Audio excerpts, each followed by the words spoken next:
आइए आप लोगों को इस वीडियो में स्वागत है। और आज हम लोग भारतीय संस्कारा पढ़ रहे हैं। इसे बहुत ही ऑब्जेक्टिव और सब्जेक्टिव पूछता है। तो भारतीय संस्कारा के आज हम लोग सारांश जो वन शॉट वीडियो है, इसी वीडियो में पूरा सारांश को समझाएंगे। और ऑब्जेक्टिव और सब्जेक्टिव इसी वीडियो में आने वाले हैं। तो आप लोग इस वीडियो के अंत तक बने रहें। और हर एक चैप्टर से 5 नंबर 6 नंबर तक पूछता है हमारे बिहार मैट्रिक परीक्षा में, बिहार बोर्ड मैट्रिक परीक्षा में। तो आप लोग एक वीडियो को देख के, सिर्फ 1 घंटा को देख के आप लोग 5 नंबर उठाने के लिए तैयार रहिए। तो आइए आप लोगों को दिखाते हैं कि भारतीय संस्कारा में क्या क्या बात बताए गए हैं। तो हमारे पास यहाँ पे बोल रहा है पहला में कि भारतीय संस्कृति, क्या बोला जा रहा है? भारतीय संस्कृति अन्यतम विशिष्टम विद्यते यत् जीवने ई सम्ये संस्कारा अनुष्ठिता भवन्ति। यहाँ से बोला जा रहा है कि भारतीय संस्कृति का अत्यधिक विशिष्टता है। बोल देगा किनका अत्यधिक विशिष्टता है? तो संस्कृत का। किनका? भारतीय संस्कृत का क्या है? अत्यधिक विशिष्टता है। या तो बोल देगा भारतीय संस्कृत की क्या है, तब बोलेंगे अत्यधिक विशिष्टता है। और फिर इस जीवन में समय समय पर संस्कारों के अनुष्ठान होते हैं। बोल देंगे कि भारतीय संस्कृति में समय समय पर किसका अनुष्ठान होता है? तो संस्कारों का। किनका अनुष्ठान होता है? संस्कारों का। और हम लोग के पास अगला पंक्ति में है, यहाँ पे बोला जा रहा है कि अद्य, क्या हमारे पास है? अद्य संस्कार शब्द सीमितो व्यंग्य रूपे प्रयोज्यते, किंतु संस्कृत रूप कर्णमिंद भारत से व्यक्तित्व रच्यते। और आज संस्कार शब्द सीमित होकर व्यंग्य रूप में प्रयोग किए जाते हैं। आज जो संस्कार है वो क्या है? एक हंसी मजाक में लेके चल रहा है सभी लोग। आज हम लोग क्या है कि अपने माता पिता को सुबह जब उठते हैं तो गुड मॉर्निंग बोलते हैं, प्रणाम हम लोग नहीं करते हैं। ये संस्कार, मान लीजिए कि कहीं आप लोग जा रहे हैं और प्रणाम कर रहे हैं, तो गांव समाज के लोग बोलते हैं देखिए ना प्रणाम कर रहे हैं, कितना मतलब ये संस्कारी हो गया। मतलब सब लोग हंसी मजाक में उड़ा देते हैं। हमारे जो संस्कार है वो संस्कार को क्या है, हंसी मजाक में कर देते हैं। तो वही बोल रहे हैं आज संस्कार शब्द क्या है, सीमित होकर व्यंग्य रूप में प्रयोग किए जाते हैं। किंतु क्या बोल रहा है? किंतु संस्कृत के रूप में यह भारत के व्यक्तित्व की रचना करता है। भारत के व्यक्तित्व की रचना किससे होता है? तो संस्कार से। किससे होता है? संस्कार से। और वह है विदेशे निवसंतो भारतीय संस्कार न पढ़ती अनमुख जिज्ञासवश्च। और बोल रहा है कि विदेश में बसे भारतीय लोग संस्कार के प्रति अनमुख जिज्ञासु है। जो विदेश में लोग रह रहे हैं, भारत के लोग कहाँ रह रहे हैं? जो विदेश में रह रहे हैं, उसकी पहचान कैसे होता है? तो संस्कार से। हम लोगों का क्या है? छठ पर्व, दिवाली, होली, जो हम लोगों का पर्व है, ये संस्कार जो है बाहर में जब जो लोग रहते हैं विदेश में, तो वो भी क्या है, ये सब मनाते हैं। तो उससे उस संस्कार से पता चलता है कि ये भारतीय है। किसी से मिलते हैं तो बोलते हैं नमस्ते, ये तो नमस्कार। तो ये किनका संस्कार है? भारतीय का। तो वही बोल रहे हैं कि जो विदेश में भी लोग बसे हैं वो भारतीय संस्कार के प्रति क्या उन्मुख और जिज्ञासु है। और पाठेनस्मिन्, क्या बोल रहा है? पाठेनस्मिन् तेषां संस्काराणां संक्षिप्त परिचयो महत्वच निरूपितम। और इस पाठ में उन संस्कारों का संक्षिप्त परिचय और महत्व निरूपित किए गए हैं। वो संस्कार जो है, आज हम लोग संस्कार पढ़ने वाले हैं कि क्या क्या किस प्रकार का संस्कार होता है, संस्कार हम लोग कितने करते हैं वो देखेंगे। तो वही बोल रहे हैं कि उनका परिचय संक्षिप्त में और महत्व निरूपित किए गए हैं। तो आइए हम लोग पढ़ते हैं इसका संस्कार के बारे में कि भारतीय जीवने, क्या बोल रहा है? भारतीय जीवने प्राचीन काल का संस्कार महत्तम धार्यन बोल रहा है। भारतीय जीवन में प्राचीन काल से ही संस्कारों के महत्व को धारण किए हुए हैं। बोल देगा कि भारतीय जीवन में कौन से संस्कारों के महत्व को धारण किए हुए हैं? तो प्राचीन काल से। प्राचीन काल से क्या धारण किए हुए हैं? तो संस्कार को। क्या धारण किए हुए हैं? संस्कार को। और आगे बोल रहा है प्राचीन संस्कृत ज्ञानम संस्कारो भ्यो जायते। और बोला है प्राचीन संस्कृत के ज्ञान संस्कार से होता है। बोल देगा कि प्राचीन संस्कृत का ज्ञान किससे होता है? तो संस्कार से। किससे होता है? तो प्राचीन संस्कृत का ज्ञान किससे होता है? संस्कार से। और आगे है यत्र ऋषिनाम, क्या बोल रहा है? यत्र ऋषिनाम कल्प कल्पनासित यत्र जीवनस्य सर्वेषु मुख्यावसरेषु वेद मंत्राणाम पाठ पृष्ठानाम आशीर्वादा हम परिवार सदस्यानाम सम्मेलनम च भवेत्। बोल रहा है यहाँ पे यत्र मतलब यहाँ ऋषियान मतलब ऋषियों की कल्पना थी। बोला कल्पना थी, यहाँ पर ऋषियों की कल्पना थी कि जीवन के सभी मुख्य अवसरों पर हम लोग जन्मदिन मनाते हैं, विवाह करते हैं, जो भी अवसर होता है, कोई भी मुख्य अवसर पर, वही बोल रहे हैं कि ऋषियों की कल्पना थी कि जीवन के सभी मुख्य अवसरों पर वेद मंत्रों का, किसका? वेद मंत्रों का पाठ हो, बड़े लोगों का आशीर्वाद हो, हवन और परिवार के सदस्यों का सम्मेलन हो। कोई हम लोग मुख्य क्या है, कोई हम लोग मुख्य अवसर पर कुछ करते हैं तो उसमें क्या हो रहा है?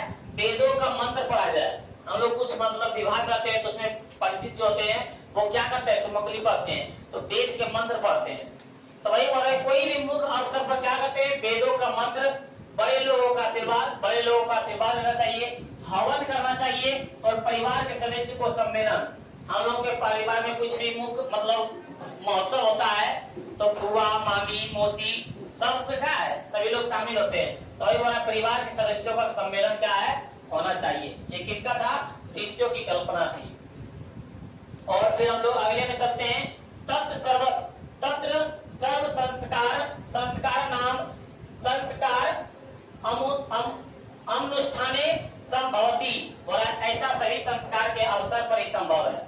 यदि कोई अवसर होता है तभी क्या है? संस्कार देखा जाता है। और फिर बोल रहा है एवं संस्कार महत्व धारयन्ति, और इस प्रकार संस्कार के महत्व को धारण करता है। इस प्रकार संस्कार का क्या होता है?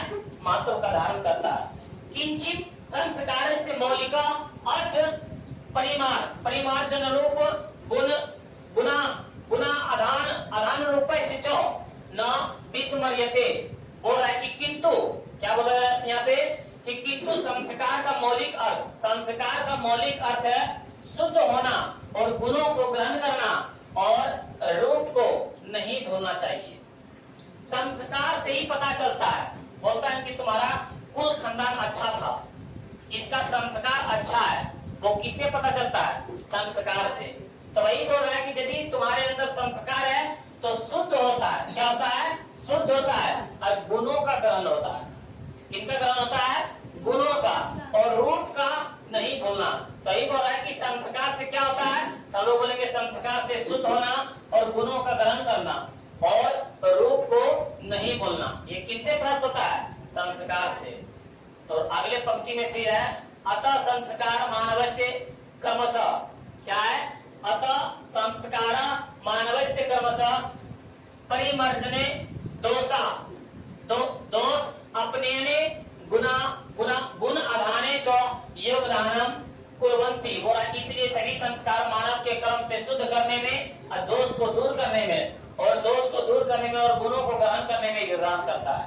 संस्कार क्या करता है?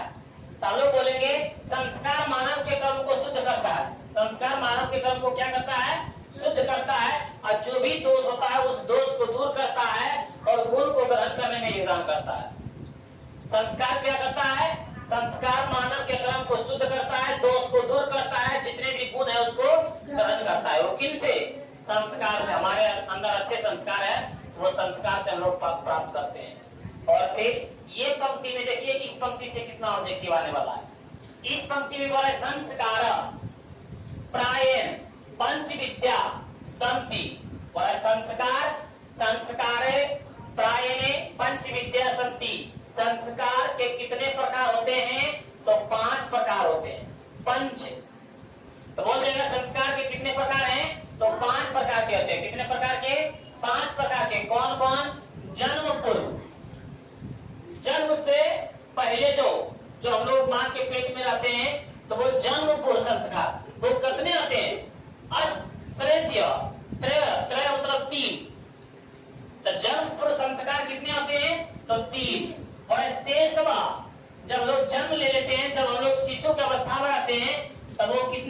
कितने संस्कार होते हैं? 6। और फिर बोला शैक्षणिका, तो जब हम लोग शिक्षा ग्रहण करने लगते हैं तब उसमें कितना संस्कार होता है? 5। षष्ठ मतलब कितना होता है? 5 संस्कार होते हैं। और फिर बोला है गृहस्थ संस्कार, जब हम लोग गृहस्थ में हो जाते हैं, खेती बाड़ी करने लगते हैं, तब उसमें बोला विवाह रूप 1 और उसमें 1 संस्कार होता है।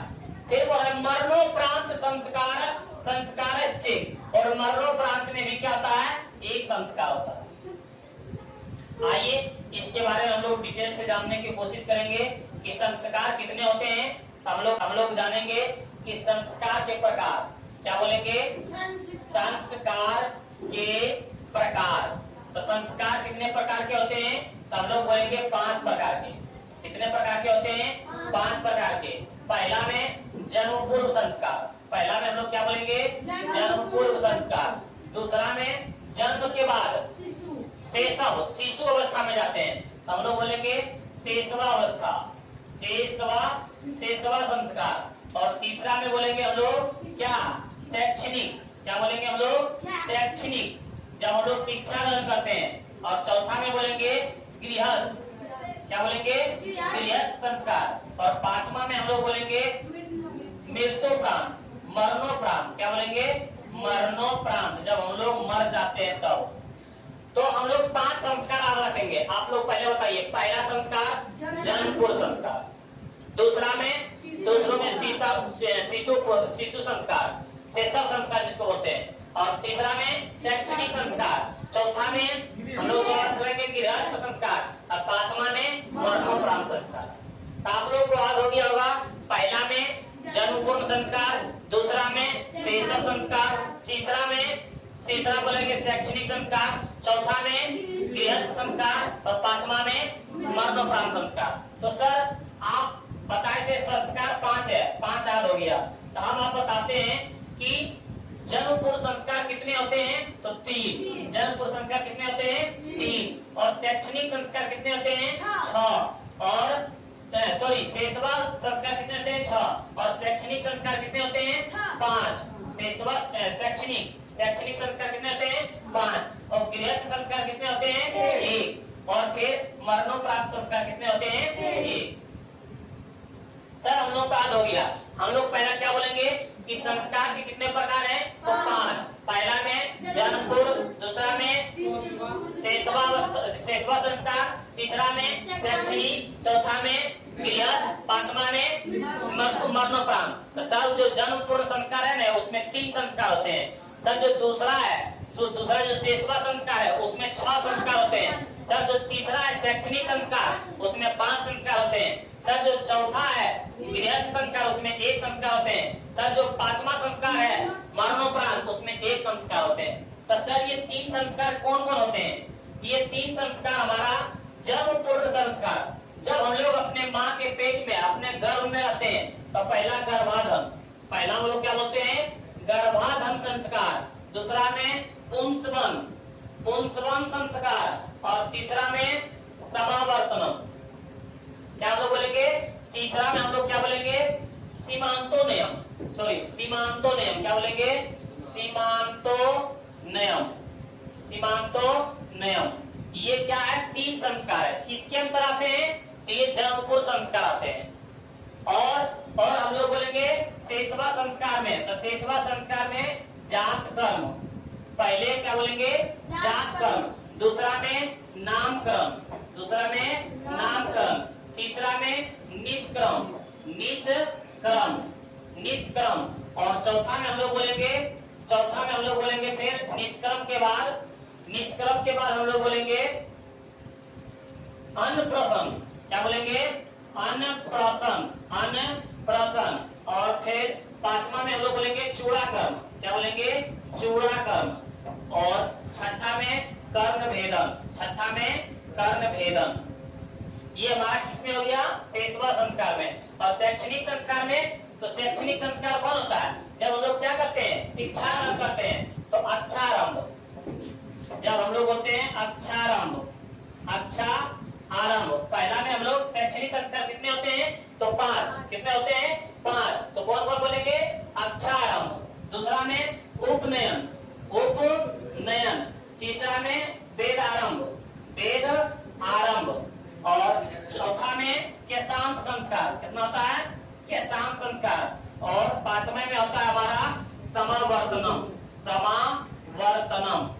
ये किस में आता है? ये तुम्हारे शैक्षणिक संस्कार में। और फिर गृहस्थ में, गृहस्थ जीवन में हमारा एक ही संस्कार है, वो कौन है? विवाह संस्कार। वो कौन है? विवाह संस्कार। और फिर हमारा मरणोपरांत में एक संस्कार है, इसमें कौन आता है? अंत्येष्टि।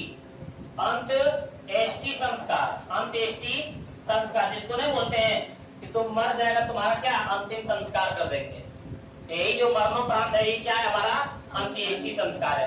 तो हम लोग बोलेंगे, क्या बोलेंगे सर? हम लोगों के बोला जाएगा कि संस्कार के कितने प्रकार हैं? तो 5। कौन कौन सर? जन्म पूर्व, दूसरा में सेवा संस्कार, तीसरा में शैक्षणिक संस्कार, चौथा में गृहस्थ संस्कार और 5वां में मरणोपरांत। तो सर हम लोग बोल सकते हैं कि जन्म पूर्व संस्कार में 3 संस्कार होते हैं सर। दूसरा हम लोग बोलेंगे सेवा संस्कार में 6 संस्कार होते हैं सर। तीसरा में हम लोग बोल सकते हैं शैक्षणिक संस्कार में 5 संस्कार होते हैं सर। चौथा जो गृहस्थ संस्कार होता है उसमें 1 संस्कार होता है और जो 5वां जो अंत होता है मरणोपरांत उसमें भी 1 संस्कार। तो हम लोग बोल सकते हैं सर 3, 6, 5, 11, 3, 6, 9, 9, 5, 14, 15, 16 सर कुल संस्कार की संख्या कितना है? कुल संस्कार कितना हम लोग बोलेंगे? कुल संस्कार की संख्या कितना है? तो सर 16। संस्कारों की संख्या कितना है? 16। अब सर आप बताइए कि जन्म पूर्व संस्कार में कौन कौन है? तो जन्म पूर्व संस्कार में गर्भाधान, पुष्पन और सीमांतोनयन।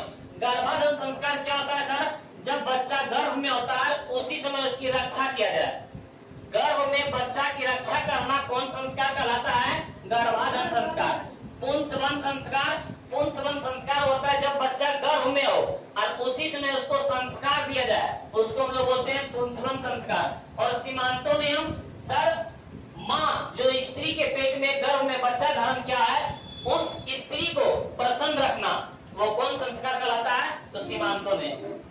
बोलेगा स्त्री को प्रसन्न रखना किस संस्कार में आता है? सीमांतोनयन। स्त्रियों को बच्चों को संस्कार गर्भ में दिया जाए, वो कौन संस्कार है? पुंसवन संस्कार। और फिर बोल रहा है बच्चों की रक्षा गर्भ में किया जाए, वो कौन संस्कार है? गर्भाधान संस्कार। ये सर हम लोग तीनों बारे में जान गए सर। अब सेवा संस्कार बताइए। तो सेवा संस्कार जब हम लोग क्या है? जन्म लेते हैं, तो जन्म लेते हैं पहला जात कर्म होता है कि किस जाति है। जाति मतलब लड़का है या लड़की है, पुरुष है या स्त्री है। उसके बाद उसका नामकरण कराते हैं सर। उसका नाम क्या है? उसका क्या कराते हैं? नामकरण। और निष्क्रम क्या होता है कि पहले अवस्था से दूसरा अवस्था में आना। पहले एक माँ के पेट में होता है, दूसरा क्या होता है? फिर उसका जन्म होता है तो दूसरी अवस्था में आता है।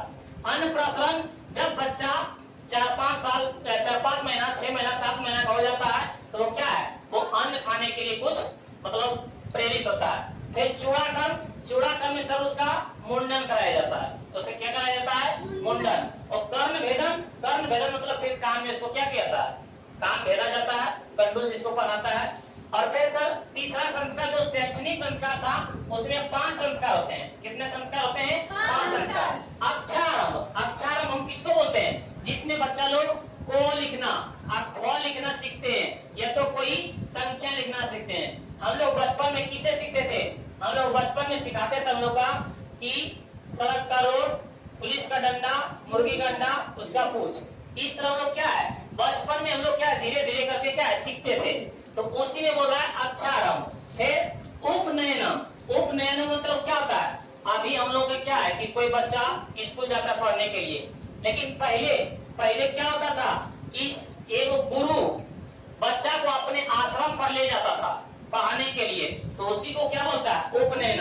जब गुरु एक शिष्य को अपने आश्रम में ले जाके पढ़ाए उसी को क्या बोलता है? उपनयन संस्कार। और फिर बोला वेदारंभ, जब बच्चे को वेद पढ़ाने के लिए सिखाया जाए। अभी वेद नहीं पढ़ाता है, उस समय पहले क्या था? वेद पढ़ाता था। तो वेदारंभ में क्या पढ़ाया जाता था? वेद। और केशांत संस्कार में क्या होता था? जब बच्चा पढ़ने के लिए जाते थे तो इनके पिताजी या तो इनके माताजी गाय को दान में देते थे। क्या देते थे? गाय को दान में देते थे। क्यों? क्योंकि ताकि उसका बच्चा जहाँ पे रहे, आश्रम में रहे, वो बच्चा गाय के दूध को पी सके। गाय के दूध को क्या करे, पी सके। इसीलिए क्या है कि उनके गार्जियन, उनके माता पिता कैसान संस्कार में क्या देते थे, गाय देते थे। तो बोल देगा कैसा, मतलब कैसान संस्कार का दूसरा नाम क्या है, तो गौ संस्कार या तो गाय दान संस्कार, ये पूछा जाएगा। फिर समावर्तन में, तो समावर्तन में क्या होता था कि जब गुरुकुल में, जब आश्रम में बच्चा सब लोग शिक्षित हो जाता था, जितना गुरु उसको मतलब पढ़ाता था, उसके बाद उसको घर जाने की रहता था, पढ़ाई उसका समाप्त हो जाता था, तब उस समय क्या होता था, समावर्तनम। समावर्तनम संस्कार मतलब जब बच्चा को आदेश दिया जाता था, जाओ तुम अब सत्य की राह देखो, सत्य का काम करो, कैसे आगे बढ़ना चाहिए वो काम करो, तो वो लास्ट होता था। ये शिक्षा का क्या है, अंतिम रास्ता है। तो अंतिम संस्कार कौन था, समावर्तनम। और समावर्तनम के बाद कौन संस्कार में चला जाता था, गृहस्थ संस्कार। तो बोल देगा कि समावर्तनम संस्कार के बाद कौन संस्कार आता है, तो गृहस्थ संस्कार।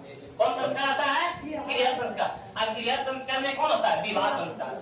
विवाह संस्कार में क्या होता है, पहले हम लोग बातचीत करते हैं, जब विवाह होता है तो बातचीत होता है, उसके बाद वर वधू देखता है, उसके बाद फिर बहुत से उसमें क्या होता है, सिंदूर दान होता है, विवाह संस्कार होता है, और मतलब जो देखा देखी होता है वर वधू, वो सब क्या होता है, इसमें विवाह संस्कार में होता है। और फिर हमारे पास मरणोपरांत क्या है, मरणोपरांत। तो मरणोपरांत का हमारा क्या, अंत्येष्टि संस्कार होता है, अंतिम संस्कार जिसको बोलता है।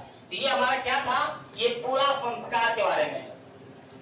तो हम लोग संस्कार के कितने प्रकार पढ़े थे, 5, जन्म पूर्व, सेसवा, शैक्षणिक, गृहस्थ और फिर मरणोपरांत। और जन्म पूर्व में कितने संस्कार हैं, 3 संस्कार, सेसवा में 6 संस्कार, शैक्षणिक में 5 संस्कार, गृहस्थ में 1 संस्कार, मरणोपरांत में 1। जन्म पूर्व संस्कार में गर्भाधान, पुष्पान और सीमांतोनयन, और फिर शेषवावस्था में हम लोग जात क्रम, नामक्रम, निष्क्रम, अन्नप्राशन, चूड़ाक्रम और कर्ण भेदन है। और फिर शैक्षणिक संस्कार में अक्षारंभ, उपनयन, वेदारंभ, केशान और समावर्तनम। और फिर हमारा गृहस्थ संस्कार में एक ही संस्कार है, वो है विवाह संस्कार, और मरणोपरांत में भी एक ही संस्कार है, वो अंत्येष्टि संस्कार है। तो आप लोग इसको समझ गए होंगे। अब हम लोग करते हैं परिभाषा की ओर। यहाँ पे देखिए वही बोला जा रहा है कि संस्कार प्राय पंच विद्या संति जन्म पूर्व। बोल रहा है कि संस्कार 5 प्रकार के होते हैं, जन्म से पूर्व 3। जन्म से पूर्व कितने संस्कार होते हैं, तो जन्म से पूर्व 3 संस्कार होते हैं। बचपन में 6, जिसको लोग बोलते हैं शेषवावस्था। शेषवावस्था में कितने संस्कार, 6। शिक्षा काल में, शैक्षणिक अवस्था में 5, शैक्षिक अवस्था में 5। और गृहस्थ जीवन में संस्कार विवाह के रूप में एक ही होता है। कितना होता है, एक ही। और मरने के बाद एक संस्कार कौन होता है, अंतिम संस्कार, एक ही संस्कार होता है। ये संस्कार के बारे में समझे। और आगे देखते हैं, एवं क्या बोला जा रहा है, एवं 16 संस्कार होती। और कुल संस्कार कितने होते हैं, तो कुल 16 होते हैं। कुल कितने संस्कार होते हैं, बोल देगा संस्कार के प्रकार, तो 5 प्रकार होते हैं। और कुल कितने संस्कार होते हैं, तो 16। फिर यहाँ पे बोला जा रहा है, जन्म पूर्व संस्कारेषु गर्भाधान, पुष्पम, सीमांतोनयन, चेति त्रयोदश भवन्ति। बोल रहा है यहाँ पे कि जन्म पूर्व संस्कार, जो जन्म से पहले संस्कार होते हैं, गर्भाधान, गर्भाधान में क्या करता है, बच्चों की रक्षा किया जाता है। और पुष्पावन, पुष्पावन में गर्भ में बच्चों को जो संस्कार दिया जाता है उसको पुष्पन होता है, पुष्पान, पुंसवन, पुंसवन। और सीमांतोनयन में जब महिलाओं को प्रसन्न रखा जाता है। और वह चेति त्रयो, त्रयो मतलब 3। जन्म पूर्व संस्कार कितने होते हैं, 3। वही वाला जन्म से पूर्व के संस्कारों में गर्भाधान मतलब जब गर्भ में बच्चों की रक्षा किया जाता है, और सीमांत, सीमांत ये 3 होते हैं। कौन कौन, ये आपको नहीं लिखा है, गर्भाधान, पुष्पन, सीमांतोनयन, पुष्पन नहीं लिखा हुआ है। और फिर बोला है यत्र गर्भारक्ष, यत्र गर्भारक्ष, गर्भावस्था, संस्कारोपयन, गर्भवत्याश्च प्रसंत चेति प्रयोजनम, प्रयोजनम कल्पित मासिक। बोला यत्र, यहाँ गर्भारक्षा, गर्भाधान में क्या होता है, गर्भारक्षा होता है, बच्चों की रक्षा किया जाता है गर्भावस्था में। कहाँ पे, गर्भावस्था में। संस्कारोपण हो रहा है यहाँ पे, कि यहाँ पर गर्भ रक्षा, गर्भ अवस्था में शिशु में संस्कार को जगाना। बच्चों को क्या है, गर्भ अवस्था में शिशु को क्या करना है, संस्कार प्राप्त करना है। वही बोला यहाँ गर्भ रक्षण, गर्भाधान में गर्भ रक्षण, और गर्भावस्था शिशु में संस्कार को जगाना। और गर्भवती स्त्री को, किसमें, गर्भवती स्त्री को प्रसन्न के लिए ये सब आयोजन किए जाते हैं। तो लोग 3 बातें, गर्भाधान में क्या करता है, गर्भ रक्षा होता है, पुष्पन में पुंसवन, पुंसवन में क्या होता है, गर्भस्थ शिशु में संस्कार को जगाता है। और सीमांतोनयन, सीमांतोनयन में क्या करता है, गर्भवती स्त्री को प्रसन्नता के लिए किया जाता है। तो ये 3 संस्कार हम लोग पढ़ चुके हैं। और फिर आगे देखते हैं, और आज शेषवा संस्कारेषु, जब हम लोग जन्म ले लेते हैं, शेषवा संस्कार, शेषवा संस्कारेषु कौन कौन होता है, जात कर्म, पुरुष है या स्त्री है, नामकरण, इसका नाम रखा जाता है। निष्क्रमण, एक अवस्था से दूसरे अवस्था में जन्म लेना। अन्नप्राशन, जब भोजन ग्रहण करने लगा। छुड़ा कर्म, जब उसका मुंडन होता है। और कर्ण भेदी चेती, और जब उसका कान को भेदा जाता है। क्रमशो भवंती, बोल रहा है कि बचपन के संस्कार जात कर्म, नामकरण, निष्क्रमण, अन्नप्राशन, छुड़ा कर्म और कर्ण भेदन, ये सब कर्म होते हैं। अब लोग सर बोल सकते हैं कि शेषवा अवस्था में 6 संस्कार होते हैं, जात कर्म, नामकरण, निष्क्रमण, और निष्क्रमण के बाद हमारे पास कौन है, अन्नप्राशन, अन्नप्राशन और चूड़ा कर्म और कर्ण भेदन, ये कितने हैं, 6 संस्कार है।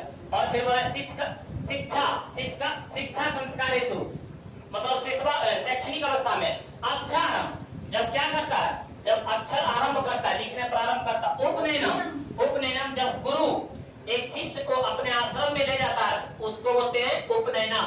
वेदारम, जब बच्चा को वेद पढ़ाया जाता है। केशाम संस्कार, जब उनके गार्जियन, उनके माता पिता उनको क्या है, गाय को दान करते हैं। समावर्तनम, जब शिक्षा की अंतिम चरण होता है, तब क्या है, एक गुरु उपदेश देते हैं, जाओ तुम अपने रास्ता देखो, सत्य की राह देखो। तो वही बोला है, शिक्षा संस्कार में अक्षारम, उपनयनम, वेदारम, केशांत और समावर्तन संस्कार होते हैं। और फिर बोला अक्षारम में देखिए सब के बारे में फिर बताया गया है। अक्षारम में अक्षर लेखन, अंक लेखन, शिशु प्रारंभते, पर अक्षारम में अक्षर लेखन और अंक लेखन बच्चा आरंभ करता है। अक्षारम में बच्चा क्या करता है, या तो लिखना, क ख लिखना स्टार्ट करता है, या तो अंक 1 2 लिखना क्या करता है, स्टार्ट करता है। और फिर बोला उपनयनम संस्कार से, उपनयनम संस्कार से अर्थ गुरुनाम शिष्य से सर्वगृहे नयनम भवति। बोला उपनयनम संस्कार का अर्थ है कि गुरु के द्वारा शिष्य को अपने घर में लाना होता है। उपनयनम संस्कार में क्या होता है, गुरु के द्वारा शिष्य को अपने घर में लाना होता है। बोला किस संस्कार में गुरु के द्वारा शिष्य अपने घर में लाता है, तो हम लोग उपनयनम संस्कार, किस संस्कार में, उपनयनम संस्कार में। और यहाँ पे बोल रहे हैं किस संस्कार में बच्चे अक्षर लिखना स्टार्ट करता है, तो अक्षरारंभ में, अक्षरारंभ में। और फिर आगे बताया गया है तत्र शिष्य, तत्र शिष्य शिक्षा नियमाना पालनम अध्ययनम करोति। बड़ा वहां शिष्य शिक्षा नियमों को पालन करते हुए अध्ययन करते हैं। जब एक गुरु शिष्य को अपने आश्रम में ले जाके उसको शिक्षा देते हैं, तब उनके नियमों को पालन करते हुए अध्ययन करते हैं। और ते नियमा ब्रह्मचर्य वर्तते समाविष्ट, और वे सब नियम ब्रह्मचर्य वर्त में समाहित होते हैं। आज के छात्र क्या कराते हैं, स्टूडेंट, लेकिन पहले के छात्र क्या कराते थे, ब्रह्मचर्य, वही बोल रहे हैं, ब्रह्मचर्य व्रत में शामिल है। और प्राचीन काल शिष्य, देखो यहाँ बोल रहा है ब्रह्मचारी कीति करते थे सब, कि प्राचीन काल में शिष्य क्या कराते थे, ब्रह्मचारी कराते थे। बोल देगा कि प्राचीन काल में शिष्य क्या कहलाते थे, तो ब्रह्मचारी, क्या कहलाते थे, ब्रह्मचारी। लेकिन अभी के छात्र कहलाते हैं, स्टूडेंट कहलाते हैं, लेकिन पहले वाला ब्रह्मचारी कहलाते थे।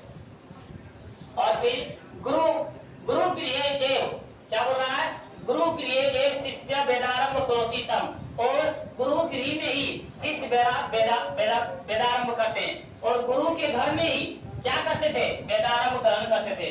बोल देगा वेदारंभ कहाँ ग्रहण करते थे, तो गुरु गृह में, मतलब गुरु के घर में ही वेदारंभ करते थे। वेदान महत्व प्राचीन शिक्षायाम उत्कृष्टम मन्यते सा, और वेदों का महत्व प्राचीन शिक्षा में श्रेष्ठ माना जाता है। बोल देगा कि किनकी शिक्षा प्राचीन शिक्षा में श्रेष्ठ माना जाता है, तो वेदों का महत्व। फिर बोल रहा है केशांत संस्कारे, केशांत संस्कारे गुरु गृह एवं शिष्य से प्रथम छोड़ क्रम भवती सम, और बोल रहा है केशांत संस्कार में गुरु गृह में ही शिष्य का प्रथम छोड़ क्रम मतलब मुंडन होता था। बच्चों का मुंडन कहाँ होता था, तो केशांत संस्कार में। अभी हम लोग क्या है कि बच्चे एकदम स्टाइल से कटा खाते हैं बाल, लेकिन पहले केशांत संस्कार में क्या है, गुरु के घर में ही उसको क्या करता था, मुंडन करवाता था, छील देता था पूरा बाल, और उसके बाद उसको क्या है, काटते थे। तो वही यहाँ पे बोला जा रहा है कि संस्कार में मुंडन होता था, तो केशांत संस्कार। वही बोला केशांत संस्कार में गुरुगिरी में ही शिष्य का प्रथम छोर क्रम बोल देगा कि किस संस्कार में प्रथम छोर क्रम होता है, तो केशांत संस्कार में। मतलब उसका मुंडन कब होता है, तो केशांत संस्कार में होता है। और फिर यहाँ पे देखिए बोला जा रहा है यत्र गोदानम मुख्य कर्म। क्या है, यत्र गोदानम मुख्य कर्म, और इसमें गोदान मुख्य कर्म होता है। और उसी समय उसमें गोदान दिया जाता था कि बच्चे क्या है दूध खास पी सके। यथा साहित्य ग्रंथेषु यथ नामंतन गोदान संस्कारोपि लभ्यते। और बोला अतः साहित्य ग्रंथों में इनका दूसरा नाम गोदान संस्कार भी मिलता है। बोल देगा किस संस्कार को तो गोदान संस्कार कहा गया है, तो केशांत संस्कार को। किसमें, केशांत संस्कार में। और यहाँ पे बोला जा रहा है फिर समावर्तन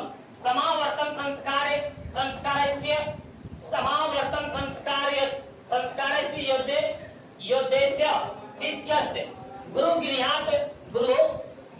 गृहस्थ जीवनम प्रवेश। और बोल रहा है समावर्तन संस्कार का उद्देश्य शिष्य का गुरु के घर से अलग होकर गृहस्थ जीवन में प्रवेश करना है। समावर्तन संस्कार में क्या होता है, समावर्तन संस्कार का उद्देश्य था कि शिष्य का गुरु से घर से अलग होकर, मतलब अंतिम चरण जो पढ़ाई का आता था वो अंतिम चरण कहाँ आता था, तो समावर्तन संस्कार में। समावर्तनम संस्कार में होता था जब शिष्य क्या है गुरु के घर से अलग होकर किस संस्कार में जाते थे, गृहस्थ संस्कार में। तब बोल देगा कि गृहस्थ संस्कार किस संस्कार के बाद आता है, तो समावर्तनम संस्कार के बाद। या तो समावर्तनम संस्कार के बाद कौन संस्कार में जाता है, तो गृहस्थ संस्कार में। ये लोग याद रखेंगे। और फिर बोल रहा है यहाँ पे कि शिक्षा वासने गुरु शिष्याम उपदेश्य गृहम प्रेषयति। और बोला शिक्षा की समाप्ति पर गुरु जो है शिष्य को उपदेश देकर घर भेजते हैं कि सत्य के मार्ग पर चलना चाहिए, हमेशा सही बात बोलना चाहिए, झूठ नहीं बोलना चाहिए। ये सब बात बता के क्या है गुरु क्या करता है, उपदेश देता है घर जाने के शिष्य को। उपदेशु प्रायण जीवन से धर्म प्रतिपादनते। और बोला है शिक्षा की समाप्ति पर गुरु शिष्य को उपदेश देकर घर भेजते हैं। साथ यही दोनों है। और फिर हमारा यहाँ पे यथा मतलब जैसे सत्यम वद धर्मचरण स्वाध्यायम प्रमाद इत्यादि। यहाँ पे बोला जा रहा है जैसे सत्य बोलो, धर्मचरण करो, अपने आप पढ़ने से प्रमाद मत करो। मतलब यहाँ से चले जाने के बाद भी क्या अपने आप में पढ़ते रहो। ये सब क्या उपदेश देकर ये गुरु घर भेज देते हैं। और फिर आता है आपका क्या, गृहस्थ संस्कार। गृहस्थ संस्कार में क्या है, विवाह संस्कार पूर्वक में मनुष्य वस्तुतो गृहस्थ जीवनम प्रविशति। और बोल रहा है कि विवाह संस्कार से ही मनुष्य वस्तुतः गृहस्थ जीवन में प्रवेश करता है। जब समावर्तनम संस्कार होता है तो उसका विवाह होता है, विवाह के बाद वो किस संस्कार में चले जाते हैं, तो वो गृहस्थ संस्कार में वो काम करने में चले जाते हैं। वही बोल रहा है विवाह पवित्र संस्कार मत यत्र नाना विधानी कर्म कांडी भवंती। बोल रहा है कि विवाह क्या है, एक पवित्र संस्कार माना जाता है जो नाना विधि जो नाना प्रकार के कर्मकांडी मतलब जिसमें जैसे पूजा पाठ होता है। वही बोल रहा है कि विवाह पवित्र संस्कार माना जाता है। विवाह क्या है, पवित्र संस्कार माना जाता है जिसमें अनेक प्रकार के कर्मकांड होते हैं, मतलब अनेक प्रकार के पूजा पाठ होते हैं। कर्मकांड किसको बोलते हैं, जिसमें पूजा पाठ अनेक हो। और फिर बोल रहा है यहाँ पे कि तेसु, क्या बोला जा रहा है, तेसु बाल दानम। क्या बोल रहा है, तेसु बाल दानम मंडप निर्माणम वधूगृहे वर पक्षस्य स्वागतम वरवधो परस्परम निरीक्षणम कन्यादानम अग्नि स्थापनम पानीकरणम लाजोहोम सप्तपदी सिंदूर दानम इत्यादि। ये सब किसमें संस्कार आते हैं, विवाह संस्कार में। भाई बोला उसमें बाल दानम मतलब दोनों के बीच में बातचीत होता है। विवाह संस्कार में दोनों के बीच में बातचीत होता है। मंडप निर्माण और मंडप का निर्माण होता है। वधूगृह और लड़की के घर पर वर पक्ष मतलब बाराती जाते हैं। वधूगृह मतलब क्या होता है कि लड़का का पार्टी लड़की के घर पे क्या है, बाराती लेके जाते हैं। और वर पक्ष, और फिर बोल रहा है कि लड़की पार्टी स्वागतम और उसका स्वागत करता है। वरवधे परस्परम निरीक्षण, और कि वरवधे मतलब लड़का और लड़की परस्पर एक दूसरे को निरीक्षण एक दूसरे को देखते हैं। ये सब किसमें आता है, विवाह संस्कार में। रहता है, पता है कि लड़की का पिता या तो चाचा या तो मामा जी क्या करता है, कन्यादान करता है, तो किस संस्कार में आता है, विवाह संस्कार में। और अग्नि स्थानम, और बीच में क्या है, अग्नि का कुंड लगाया जाता है, तो अग्नि स्थानम किसमें कौन संस्कार में आता है, विवाह संस्कार में। पानी गर्म, जिसको हम लोग बोलते हैं संक पानी डालना, तो पानी गर्म किसमें होता है, तो विवाह संस्कार में। लाजो होम, लाजा होम किसको बोलते हैं, होता है ना कि जो लड़का का बड़ा भाई होता है, भैंसुर जिसको बोलता है, वो साड़ी को ढक के एक बार इधर खींचता है एक बार उधर खींचता है, तो उसी को बोलते हैं लाजा होम। सप्तपदी, इसमें क्या करता है, 7 फेरे लेते हैं, 7 सप्तपदी मतलब 7 फेरे, 5 फेरे से 7 वचन लेते हैं। और सिंदूर दानम, और सिंदूर दान करते हैं, सिंदूर देते हैं इत्यादि। ये सब किसमें होता है, ये सब विवाह संस्कार में होता है। किसमें होता है, तो बोल देगा सप्तपदी कौन संस्कार है, विवाह संस्कार। तो ये तो किस प्रकार का संस्कार है, विवाह संस्कार। बोल देगा सिंदूर दान किस प्रकार का संस्कार है, विवाह संस्कार। यहाँ से कोई दिक्कत, कि सब पूरी जगह कौन संस्कार कहाँ से आता है बता सकते हैं। और उसके बाद फिर यहाँ पे बोला है सर्व, क्या बोल रहा है, सर्वत्र सर्वत्र मान रूपे विवाह संस्कार से प्रायण आयोजन भवती, और सभी जगह समान रूप से विवाह संस्कार का आयोजन होता है। ऐसा नहीं कि ये सब काम सिर्फ अमीर लोग करते हैं, इतना काम गरीब लोग में भी होता है। जो भी विवाह संस्कार है वो क्या है, सभी जगह एक मतलब एक तरह के आयोजन होता है। और फिर बोल रहा है यहाँ पे कि तदंतरम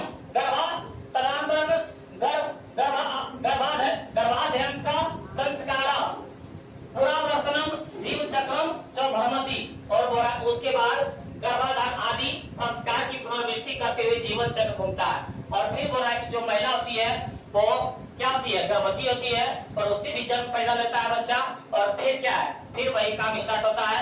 फिर उसका जन्म पूर्व संस्कार होता है, सेवा संस्कार होता है, और शैक्षणिक संस्कार होता है, फिर उसका विवाह होता है, फिर इसी तरह क्या लगातार उसका जीवन चक्र चलते रहता है। बोल रहा है मरण अनंतरम अंत्येष्टि संस्कार अनुष्ठिति, बोल रहा है मरने के बाद अंत्येष्टि संस्कार मतलब दाह संस्कार किया जाता है। एक हमारा जो लास्ट संस्कार है वो क्या है, मरणोपरांत में क्या होता है, अंत्येष्टि संस्कार। अंत्येष्टि बोलता है ना कि आपका क्या है, दाह संस्कार, अंतिम दाह संस्कार करते हैं। तो वही यहाँ पे बोल रहा है एवं भारतीय जीवन दर्शन महत्वपूर्ण मुक्पादन संस्कार इति, और बोला इस प्रकार भारतीय जीवन दर्शन का महत्वपूर्ण स्रोत संस्कार है।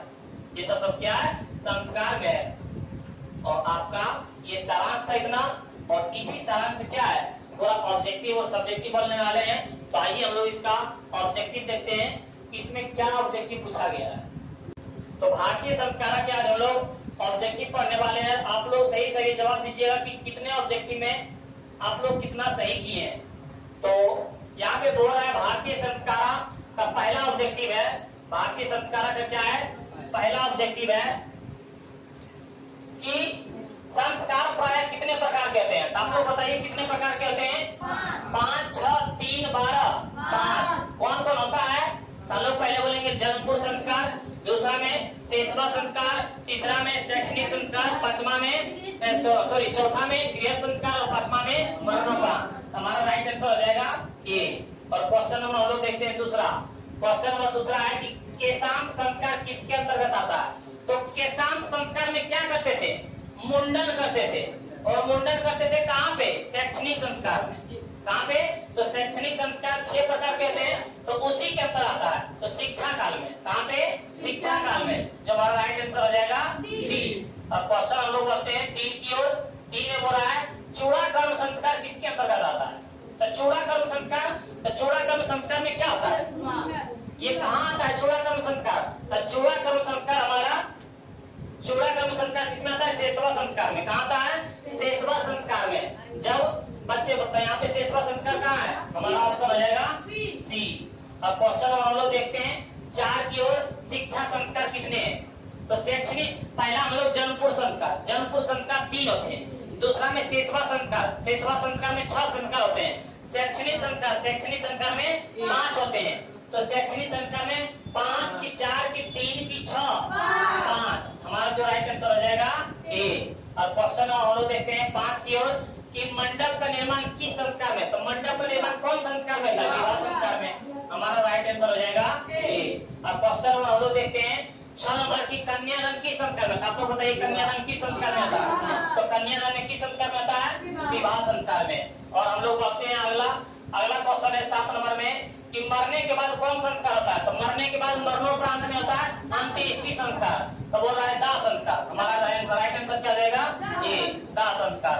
और फिर क्वेश्चन नंबर हम लोग देखते हैं 8 की ओर जन्म पूर्व संस्कार कितने हैं? तो जन्म पूर्व संस्कार 3 होते हैं, सेवा संस्कार 6 होते हैं, शैक्षणिक संस्कार 5 होते हैं, गृहस्थ संस्कार 1 होते हैं और मरणोपरांत संस्कार 1 होते हैं। तो यहाँ पे बोला जन्म पूर्व संस्कार। जन्म पूर्व संस्कार कितने होते हैं? 3। कितने होते हैं? 3। त्रय कौन कौन होते हैं? तो हम लोग बोलेंगे पहला में कि गर्भाधान, पुंसवन और सीमांतोनयन, ये 3 संस्कार होते हैं। हमारा राइट आंसर हो जाएगा डी। क्वेश्चन हम लोग करते हैं 9 की ओर कि नामकरण संस्कार। नामकरण किस संस्कार में होता है? तो नामकरण किस संस्कार में होता है? सेवा संस्कार में। किस संस्कार में? पहला होता है जातकर्म, दूसरा होता है नामकरण। तो वो कौन होता है? सेवा संस्कार। सेवा संस्कार बचपन में होता है। कब होता है? बचपन में। जो हमारा राइट आंसर हो जाएगा सी। अब क्वेश्चन नंबर हम लोग 10 देते हैं कि गृहस्थ काल में कितने संस्कार होते हैं? तो पहला में जन्मकर्म संस्कार 3, दूसरा में सेवा संस्कार में 6, तीसरा में शैक्षणिक संस्कार में 5 और गृहस्थ संस्कार में 1, जो विवाह संस्कार होता है। वही बोला गृहस्थ संस्कार में कितने संस्कार होते हैं? 1, जो हमारा राइट आंसर हो जाएगा ए। अब क्वेश्चन हम लोग देखते हैं 11 बोलेंगे बचपन में कितने संस्कार? बचपन मतलब सेवा संस्कार। सेवा संस्कार में 6, सेवा संस्कार में 6 संस्कार। और क्वेश्चन हम लोग देखते हैं 11 हुआ था। हाँ हो गया, 11 क्वेश्चन है ही नहीं।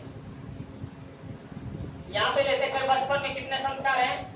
13 में बोला है कि गर्भधारण किस संस्कार में आता है? तो गर्भधारण किस संस्कार में आता है? तो पहले में जन्म पूर्व संस्कार में। जन्म पूर्व संस्कार में गर्भधारण, पुंसवन, सीमांतोनयन। तो हम लोग बोलेंगे जन्म से पूर्व संस्कार में। हमारा राइट आंसर हो जाएगा ए। अब क्वेश्चन हम लोग देखते हैं 14 बोला भारतीय दर्शन का महत्वपूर्ण उपादान है। तो महत्वपूर्ण उपादान किसमें है? ज्ञान में, दान में, संस्कार में, परिश्रम में, संस्कार में। जो हमारा राइट आंसर हो जाएगा सी। अब क्वेश्चन नंबर 15 देखते हैं कि भारतीय दर्शन का महत्वपूर्ण स्रोत क्या है? तो महत्वपूर्ण स्रोत क्या है? संस्कार।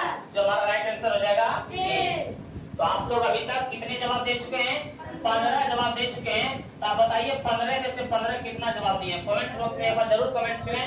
और देखते हैं क्वेश्चन नंबर 16 प्राचीन संस्कृत की पहचान किससे होती है? तो प्राचीन संस्कृत की पहचान किससे होती है? संस्कार से। जो हमारा राइट आंसर हो जाएगा बी।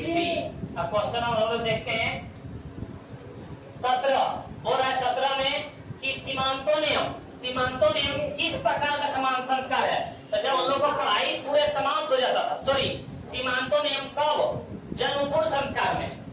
जन्म पूर्व संस्कार में कौन कौन होता है? तो पहला हम लोग बोलेंगे गर्भाधान, पुंसवन और सीमांतोनयन। तो वही बोला सीमांतोनयन किस प्रकार का संस्कार है? तो जन्म पूर्व संस्कार है। कौन संस्कार है? जन्म पूर्व संस्कार है। और क्वेश्चन नंबर हम लोग देखते हैं अगला 18 नंबर में प्राचीन काल में शिष्यों को क्या कहा जाता था? तो आप लोग बताइए प्राचीन काल में छात्र, ब्रह्मचारी, धनुकारी की अंतेवासी क्या कहा जाता है? ब्रह्मचारी। जो हमारा राइट आंसर हो जाएगा बी। अब क्वेश्चन नंबर हम लोग देखते हैं 19 गुरु शिष्य को कहाँ ले जाते हैं? गुरु एक शिष्य को कहाँ ले जाते हैं? वन की, घर की, नदी की, विदेश? घर। अपने कहाँ ले जाते हैं? घर ले जाते हैं। वहीं पर क्या करते हैं? शिक्षा देते हैं। अब क्वेश्चन नंबर 20 देखते हैं। यही 19 से है। क्वेश्चन नंबर 20 है शिक्षा नियमों का पालन कौन करता है? तो शिक्षा नियमों का पालन कौन करता है? गुरु की, मित्र की, शिष्य की, शत्रु? शिष्य। शिष्य क्या करते हैं? शिक्षा के नियमों को क्या करते हैं? पालन करते हैं। क्वेश्चन नंबर 21 है कि गुरु शिष्यों को क्या देकर घर भेजते हैं? तो गुरु शिष्यों को धन, उपदेश की, वस्त्र की, कलम? उपदेश देकर क्या करते हैं? घर भेजते हैं। एक गुरु एक शिष्य को घर भेजते हैं।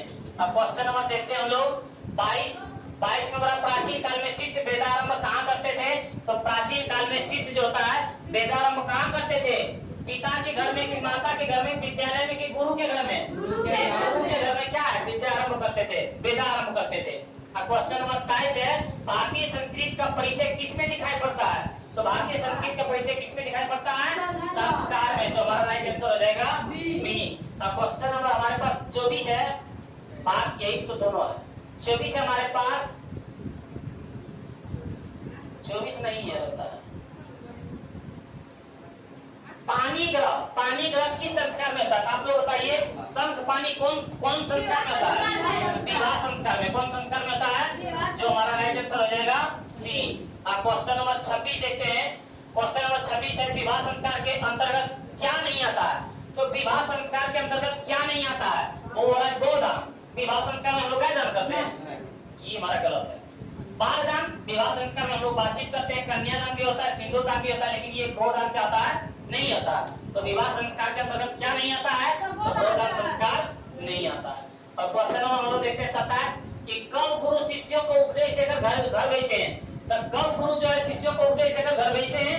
तो समावर्तन, जब शिक्षा का समाप्त होता है। तो शिक्षा के मध्य में, शिक्षा के आरंभ में, शिक्षा के अवसान में कि शिक्षा के पूर्व में? तो शिक्षा के अवसान में। जब शिक्षा समाप्त हो जाता है तब एक गुरु क्या है? शिष्य को उपदेश देकर कहाँ भेज देते हैं? घर भेज देते हैं। अब क्वेश्चन नंबर 28 देखिए। क्वेश्चन नंबर 28 बोल रहा है हमारे पास, शिष्य का पहला छोड़ कर्म कहाँ होता है? छोड़ कर्म मतलब होता क्या? मुंडन। क्या होता है? मुंडन। तो पहला छोड़ कर्म क्या होता है? मुंडन। मुंडन कहाँ होता है उसका? गुरु के घर में, पिता के घर में कि पितामह के घर में कि माता के घर में? गुरु के घर में। कहाँ होता है? गुरु के घर में। जो हमारा राइट आंसर हो जाएगा ये। अब क्वेश्चन नंबर हम लोग देखते हैं 29 में चरित्र का निर्माण किसके होता है? बोलता है कि आपका चरित्र अच्छा है, आपका खानदान अच्छा है। तो ये किससे पता चलता है? तो ये किससे पता चलता है? संस्कार से कि बैर भावना से कि अशांति से कि किस कोई नहीं? संस्कार से। चरित्र का पता किससे चलता है? संस्कार से। अब क्वेश्चन नंबर हम लोग देखते हैं 30 कि अंत्येष्टि संस्कार कब होता है? अंत्येष्टि मतलब क्या होता है? अंतिम संस्कार। अंतिम संस्कार कब होता है? मरने के बाद कि जन्म से पहले की शिक्षा प्राप्त के समय की विवाह के समय? विवाह पहले। मरने के बाद क्या होता है? अंत्येष्टि संस्कार होता है। कि मर जाइएगा तो आपका अंतिम संस्कार करेंगे, तो अंत्येष्टि संस्कार होता है। क्वेश्चन नंबर है 31 गोदान किस संस्कार में आता है? तो गोदान किस संस्कार में आता है? तो गोदान को ही हम लोग केशान संस्कार कहते हैं। तो केशान संस्कार किसमें आता है? केशान संस्कार। यह पे हमारा आ जाएगा राइट बी आंसर। अब क्वेश्चन नंबर हम लोग देखते हैं 32 साहित्य ग्रंथ में केशान संस्कार का नामकरण है और केशान संस्कार का दूसरा नाम क्या है? तो केशान संस्कार का नाम हमारा क्या है? गोदान। क्या है हमारा? जो हो जाएगा राइट आंसर डी। क्या हो जाएगा राइट आंसर? यहाँ पे हो जाएगा डी, गोदान। हम लोग क्या बोलेंगे? गोदान संस्कार किसके नामकरण पर होता है? तो केशान संस्कार के अंतर्गत आता है। क्वेश्चन नंबर हम लोग देखते हैं अगला कि बालदान किस संस्कार में होता है? बालदान मतलब बातचीत। बातचीत किस संस्कार में आता है? विवाह संस्कार में। जब क्या होता है कि विवाह होने लगता है तो लड़का लड़की क्या बातचीत करने लगता है, तो किस संस्कार में आता है? विवाह संस्कार में। क्वेश्चन नंबर हमारे पास है 34 में हमारा पुंसवन संस्कार कब होता है? पुंसवन पहला में गर्भाधान, दूसरा में पुंसवन, तीसरा में सीमांतोनियम। तो जन्मपूर्व संस्कार में आता है। कौन संस्कार में आता है? जन्मपूर्व संस्कार में, जन्मोपरांत में। किसमें? जन्मोपरांत। हमारा राइट आंसर हो जाएगा बी। क्वेश्चन नंबर हम लोग 35 देखते हैं, भारतीय संस्कृति में कितने संस्कार है? तो आप लोग बताइए, भारतीय संस्कृति में 12 संस्कार है, 14 संस्कार है कि 16 संस्कार है कि 11 संस्कार है? 16 संस्कार है। कुल संस्कारों की संख्या कितना है? 16। तो लोग भारतीय संस्कार में कितने संस्कार होते हैं? 16 संस्कार। और क्वेश्चन नंबर हम लोग देखते हैं 36 शेषवावस्था के संस्कार कितने हैं? तो शेषवावस्था में पहला में जन्मपूर्व संस्कार, उसमें 3, शेषवा में 6, शैक्षणिक में 5 और गृहस्थ में 1, मर्मोपरांत में 1। तो शेषवावस्था में 6। हमारा जो राइट आंसर हो जाएगा ए। हमारा राइट आंसर क्या देगा? ए। 6 संस्कार होते हैं। अब क्वेश्चन हम देखते हैं फिर 37 पुंसवन संस्कार कब होता है? अभी जस्ट बताए थे, पहला में गर्भाधान, दूसरा में पुंसवन, तीसरा में सीमांतोनियम। वो कब होता है? तो जन्मोपरांत में। क्या होता है? जन्मोपरांत में होता है। क्वेश्चन नंबर 38 है बालदान किस संस्कार में होता है? तो आप लोग बताइए, बालदान विवाह संस्कार में होता है। किस संस्कार में? विवाह संस्कार में। और फिर 39 के देखिए, भारतीय संस्कृति की अद्वितीय विशेषता क्या है? तो संस्कार है। क्या है? संस्कार है। अब क्वेश्चन नंबर हम लोग फिर देखते हैं 40 अंत्येष्टि संस्कार कब होता है? अंतिम संस्कार होता है, ये आप लोग कब होता है? अंतिम संस्कार कब होता है? मरने के बाद। तो मरने के बाद क्या होता है? अंतिम संस्कार होता है। और क्वेश्चन नंबर 41 है अंतिम शिक्षा संस्कार का नाम क्या है? तो अंतिम शिक्षा, जब शिक्षा खत्म होने लगता है तो सबसे अंतिम शिक्षा क्या है? तो समावर्तनम। क्या है? समावर्तनम में क्या करता है? एक गुरु एक शिष्य को उपदेश देके घर भेज देता है। अब क्वेश्चन नंबर 42 है समावर्तनम संस्कार का उद्देश्य क्या है? समावर्तनम संस्कार का उद्देश्य क्या है? समावर्तनम संस्कार का उद्देश्य क्या होता है? समावर्तनम मतलब लास्ट बोला। तब गुरुगिरी से क्या आता है? गुरुगिरी से गृहस्थ जीवन में प्रवेश करना। हम लोग यही बोलेंगे कि समावर्तनम संस्कार में कि पढ़ाई लिखाई खत्म और गृहस्थ जीवन में, तो भाई बोला गुरुगिरी मतलब गुरु के घर से निकल के गृहस्थ जीवन में प्रवेश करना। यही हमारा क्या रहेगा? राइट आंसर हो जाएगा। हमारा राइट आंसर हो जाएगा ये। अब क्वेश्चन नंबर हो गए 43 के कि किस संस्कार के साथ लोग वास्तविक गृहस्थ जीवन में प्रवेश करता है? तो वास्तविक गृहस्थ जीवन में कब प्रवेश करता है? किस संस्कार के बाद? तो हम लोग बोलेंगे उपनयन, विवाह, किसान की गोदान। नहीं, किस संस्कार के साथ लोग वास्तविक गृहस्थ जीवन में प्रवेश करता है? तो हम लोग बोलेंगे समावर्तनम। किसमें? समावर्तनम संस्कार के बाद। समावर्तनम संस्कार के बाद क्या आता है? गृहस्थ जीवन में प्रवेश करता है। विवाह संस्कार जो हो जाएगा किसमें? गृहस्थ जीवन में प्रवेश कब करता है? जब विवाह संस्कार होता है तब। क्वेश्चन नंबर हमारा आ जाएगा 44 के गर्भाधान संस्कार का प्रयोजन क्या है? गर्भाधान में हम लोग क्या बताए थे कि गर्भ में बच्चों का रक्षा होना गर्भाधान कहलाता है। वही बोला गर्भ रक्षा, हाँ, गर्भ में रक्षा होना क्या कहलाता है? गर्भाधान कहलाता है। गर्भस्थ शिशु में संस्कार का होना पुंसवन कहलाता है। और गर्भा की रक्षा होना ये नहीं, गर्भ रक्षा मतलब बच्चों की रक्षा होना, ये नहीं कि गर्भवती की रक्षा होना, स्त्री की रक्षा नहीं होना। स्त्री में जो बच्चा है उसकी रक्षा होना क्या कहलाता है? गर्भाधान कहलाता है। और क्वेश्चन नंबर हमारे पास 45 है कि सीमांतो नियम संस्कार का प्रयोजन है। तो सीमांतो नियम में क्या होता है? गर्भवती को प्रसन्न रखा जाता है। तो वही बोला यहाँ पे कि गर्भवती का प्रसन्नता क्या होता है? गर्भवती का प्रसन्नता। और 46 है किसान संस्कार कहाँ होता है? तो किसान संस्कार का दूसरा नाम क्या है? गोदान संस्कार। तो वो कहाँ होते हैं? गुरु के घर में। कहाँ होते हैं? गुरु के घर में। जो हमारा राइट आंसर हो जाएगा ए। और क्वेश्चन नंबर अगला देखते हैं। क्वेश्चन नंबर अगला है 47 नहीं 46 है। यही लास्ट क्वेश्चन था। और आप लोग बताइए कमेंट करके कि 46 क्वेश्चन में आप लोग कितने जवाब दे चुके हैं। और आशा करते हैं कि 46 में 46 आप लोग दे चुके होंगे। 46 क्वेश्चन में 46 प्रश्न का उत्तर दे चुके होंगे। यदि आप लोग क्या है सही से वीडियो और समझे होंगे, वीडियो को देखे होंगे, तो आप लोग चलते हैं देखते हैं इसका सब्जेक्टिव क्या पूछा है। तो आप लोग जल्दी जल्दी बताते जाइएगा क्या इसका क्वेश्चन है, इसका आंसर क्या सही है।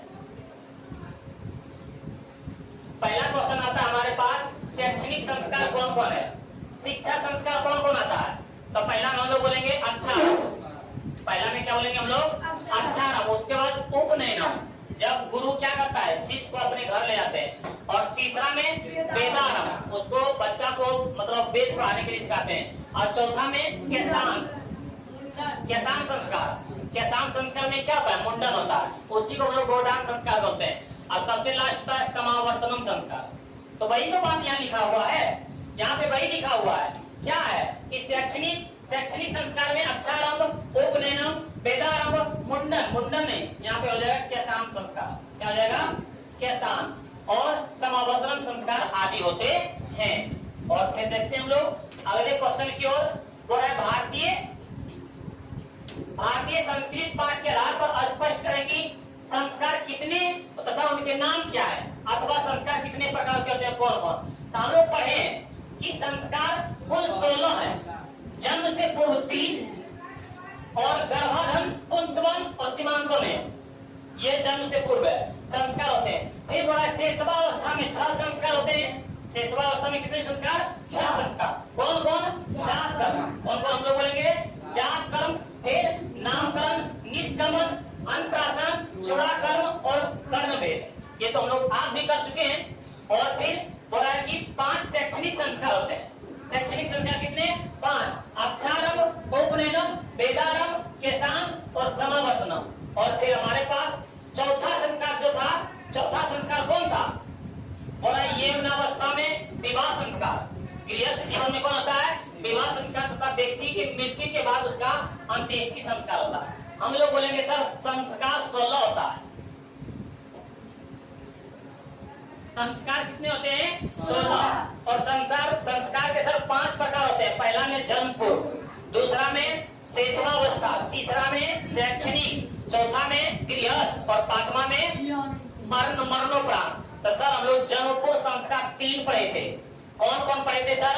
तो पहला में हम लोग पढ़े थे गर्भाधान, दूसरा में पुंसवन, तीसरा में सीमांतोनियम। सर दूसरा प्रकार पढ़े थे हम लोग शेषवावस्था, जब बच्चा जन्म लेता है तो पहले उसका जात क्रम, दूसरा में नामकरण, तीसरा में निष्क्रमण, चौथा में हम लोग उसका क्या पढ़े थे? हम लोग पहला में पढ़े थे जात क्रम, दूसरा में नामकरण और तीसरा में निष्क्रमण और चौथा में अन्नप्राशन, पांचवा में चूड़ाकरण और छठा में उसका क्या था? उसका था एक लास्ट था कर्मभेदन। तो हम लोग शैक्षणिक अवस्था में शेषवावस्था में 6 पढ़े थे। कौन कौन है? तो जात कर्म, नामकरण, निष्क्रमण, अन्नप्राशन, चूड़ाकरण और कर्मभेदन। और तीसरा प्रकार जो था शैक्षणिक अवस्था में अक्षारंभ, उपनयनम के बाद क्या था? अक्षारंभ, उपनयनम, वेदारंभ के बाद केशांत संस्कार और केशांत संस्कार के बाद समावर्तनम और चौथा प्रकार था गृहस्थ और पांचवा प्रकार था मरणोपरांत। ये सर हम लोग आसानी से लिख देंगे। तो हम लोग क्वेश्चन नंबर अलग होते हैं। संस्कार किसे कहते हैं? विवाह संस्कार के वर्णन में 5 वाक्यों में बताते हैं। तो संस्कार व्यक्ति में गुणों के धारणा को संस्कार कहते हैं। संस्कार का वास्तविक अर्थ शुद्ध होना। वैसे कुल 16 संस्कार माने जाते हैं। संस्कार हम लोग किसको बोलते हैं? संस्कार जिसमें गुण हो, दोष को दूर कर दिया जाए और शुद्ध हो जाए, उसी को हम लोग संस्कार बोलते हैं। कि व्यक्ति में गुणों के धारण को संस्कार कहते हैं। उसके अंदर गुण देखता है, अच्छा गुण देखता है, बोलता नहीं ये अच्छे खानदान का है, अच्छा संस्कार का। संस्कार का वास्तविक अर्थ होता है शुद्ध होना, जो हमारे अंदर अशुद्धि है उसको दूर हो जाना। और वैसे कुल 16 संस्कार माने गए हैं। विवाह संस्कार होने से विवाह संस्कार में क्या होता है? विवाह संस्कार पर ही वस्तुतः मनुष्य क्या होता है? गृहस्थ जीवन में प्रवेश करता है। जैसे विवाह संस्कार होता है तो वो क्या है? गृहस्थ जीवन में अपने काम करने में लग जाते हैं। और विवाह एक पवित्र संस्कार है जिसमें अनेक प्रकार के कर्मकांड होते हैं। उसमें वचन देना, बातचीत होता है, वचन देना, मंडप बनाना शादी करने के लिए, वधू के घर पर वर पक्ष का स्वागत करना, मतलब लड़की के घर पर लड़का के पक्ष पर जो आता है बाराती लेके उसको स्वागत करना, वर वधू का एक दूसरे को देखना। वर वधू क्या करता है? जब जमाने पर जाता है तो एक दूसरे को देखता है। कन्यादान, उनके माता पिता कन्यादान करते हैं। अग्नि स्थापना और बीच में जो अग्नि जलाया जाता है। पानी ग्रह जिसको हम लोग बोलते हैं शंख पानी। और लाजो होम, जब एक लड़का का बड़े भाई लड़की पर क्या साड़ी रख के मतलब साड़ी को आगे पीछे खींचता है, उसको बोलते हैं लाजो होम। और सप्तपदी और 7 वचनों को क्या करता है? वचन लेता है 7 बातों को और 5 फेरे। सिंदूर दानम और सिंदूर दान करते हैं। यादि मनुष्य मुख्य है। ये किसके कौन संस्कार के अंतर्गत आते हैं? तो विवाह संस्कार के अंतर्गत आते हैं। और फिर अगला क्वेश्चन है हमारे पास कि भारतीय संस्कार पाठ में लेखक क्या शिक्षा देना चाहते हैं? भारतीय संस्कार पाठ में लेखक क्या शिक्षा देना चाहते हैं? लेखक इस पाठ से हमें यह शिक्षा देना चाहते हैं कि संस्कार के पालन से ही व्यक्तित्व का निर्माण होता है। यदि हम लोग संस्कार का पालन नहीं करते हैं तो व्यक्तित्व का निर्माण नहीं होता है। वही बोला निर्माण होता है संस्कार का उचित समय पर पालन करने से गुण बढ़ते हैं और दोष क्या होता है? दोषों का नाश होता है। यदि हमारे अंदर संस्कार का पालन करते हैं तो गुण का निर्माण होगा और दोष हमारा नाश होगा। क्वेश्चन नंबर 5 है हमारे पास। और बोला है कि भारतीय संस्कृति के विशेषता संस्कारों के कारण ही है। बोला भारतीय संस्कृति की विशेषता किससे है? संस्कारों से। और लेखक हमें संस्कार को पालन करने का संदेश देते हैं कि पालन करना चाहिए। संस्कार से ही पता चलता है क्या है? भारत के लोग जब कहीं विदेश में चले जाते हैं, कहाँ चले जाते हैं? विदेश चले जाते हैं, तो उसकी पहचान हम लोग कैसे करते हैं? संस्कार से। जैसे हम इसको बोलते हैं नमस्ते, हम लोग जान जाते हैं कि भारत का है, क्योंकि भारतीय का संस्कार क्या है? नमस्ते। तो वही यहाँ पे है। अगला क्वेश्चन देखते हैं हमारे पास कि भारतीय जीवन में संस्कार का क्या महत्व है? भारतीय जीवन में संस्कार का क्या महत्व है? समझिए कि भारतीय जीवन में प्राचीन काल से ही संस्कार ने अपने महत्व को सजाए रखा है। प्राचीन काल से ही संस्कार रखे। यहाँ ऋषियों की कल्पना थी कि जीवन के सभी मुख्य अवसरों पर जितने भी ऋषि मुनि थे उसका मुख्य अवसर क्या था?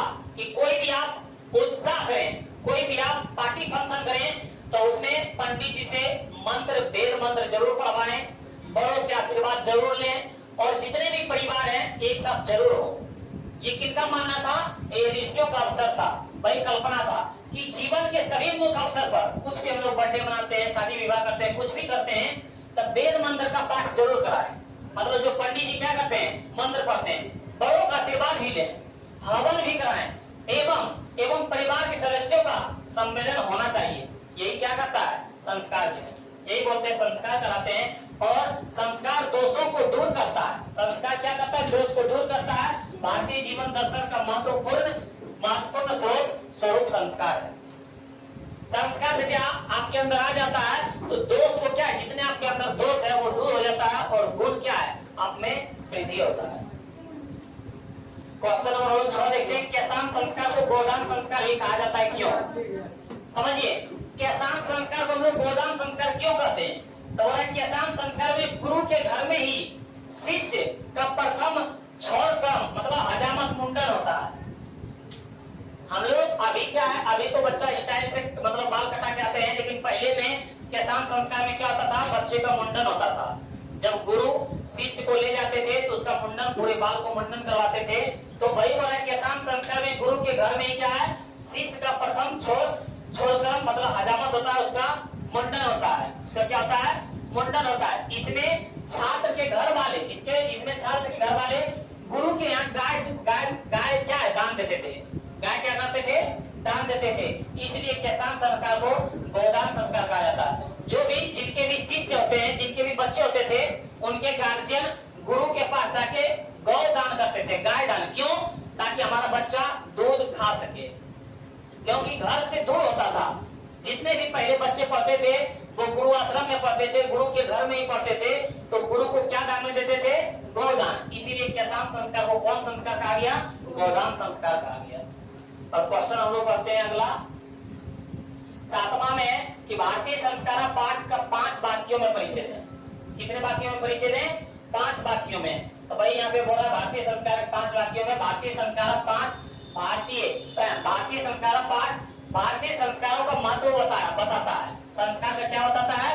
महत्व। और भारतीय जीवन दर्शन में 6 कर्म मतलब मुंडन, उपनयन, विवाह, अंतिम संस्कार का प्रसिद्धि है। किस संस्कार में? बोल रहे थे भारतीय संस्कार पाठ भारतीय संस्कार का क्या महत्व बताता है? भारतीय जीवन दर्शन में 6 कर्म, उपनयन, विवाह आदि संस्कार की क्या है? प्रसिद्ध है। छात्रगण संस्कार का अर्थ तथा उनके महत्व को क्या है? उनके महत्व को जानते हैं, उनके महत्व को जान सके, इसलिए इस स्वतंत्र पाठ को रखा गया है। इससे दोष दूर होता है तथा गुण क्या होता है? प्राप्त होता है। इस संस्कार से दोष दूर होता है और गुण प्राप्त होता है। क्वेश्चन नंबर 8 है, किस तरह बनाया?